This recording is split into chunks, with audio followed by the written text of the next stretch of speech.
कभी कभी सपने पंखों से नहीं हौसले से उड़ान भरते हैं। एक गरीब रिक्शे वाला की बेटी जिसने तानों को नहीं अपने पापा की मेहनत को सुना और आज वही बेटी आईएएस ऑफिसर की कुर्सी पर बैठी है।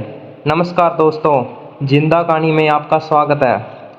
चलिए सुनते हैं एक ऐसी कहानी जो दिल को छू जाएगी और आंखों को नम कर देगी। धूप तेज थी, पसीना बदन से बह रहा था, लेकिन रामू चाचा के पांव रुके नहीं। पुराना सा रिक्शा खींचते हुए वो भीड़ भाड़ वाली सड़कों से गुजरते जा रहे थे। हर सांस में थकान थी, लेकिन हर धड़कन में एक सपना, अपनी बेटी गुड़िया को अफसर बनाना। सुबह सुबह रिक्शा स्कूल के बाहर रुका। छोटी सी गुड़िया किताबों से भरा बस्ता लिए उतरते हुए पीछे मुड़ी और मुस्कुरा दी। बाबा, एक दिन मैं बड़ी अफसर बनूंगी। रामू चाचा ने सिर हिलाया। जरूर बनेगी बेटा, रिक्शे वाले की बेटी नहीं, रोशनी बनेगी तू। रात को जब पूरा मोहल्ला सो जाता, गुड़िया गली के कोने पर स्ट्रीट लाइट के नीचे किताबें खोलती। सर्दियों की ठंडी ज़मीन पर चटाई बिछाकर वो पढ़ती रही। यूपीएससी की बड़ी बड़ी किताबें। कभी बिजली नहीं गई, बस हौसला कम नहीं हुआ। मोहल्ले की कुछ औरतें हंसती थी। अबे रामू, तेरी बेटी आईएएस बनेगी, सपना देखना छोड़। गुड़िया उनकी तरफ देखा नहीं करती, बस अपनी किताबों में आंखें गड़ा लेती।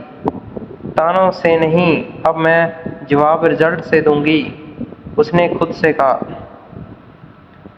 पहली बार जब यूपीएससी का रिजल्ट आया, गुड़िया का नाम नहीं था। वो एक खाली बेंच पर बैठी रही, रिजेक्शन लेटर हाथ में। आंख में आंसू थे, लेकिन चेहरे पर नहीं। गिरना सीखा है, अब लड़ना भी सीखूंगी।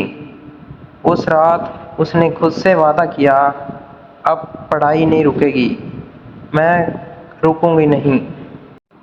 तेल के दिए की रोशनी में गुड़िया ने फिर किताबें खोली।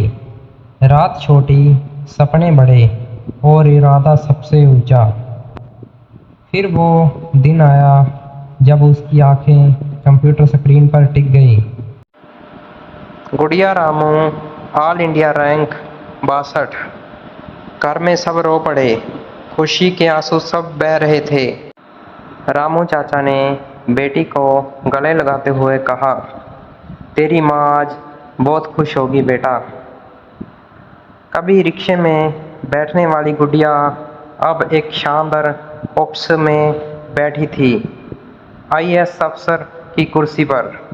नाम पट्टी चमक रही थी, गुड़िया रामू आईएएस।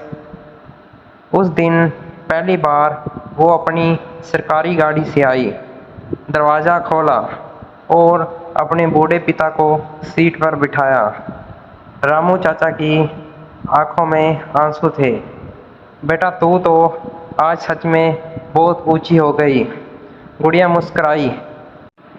बाबा, जो उड़ान आपने दी है वो कोई आसमान नहीं रोक सकता।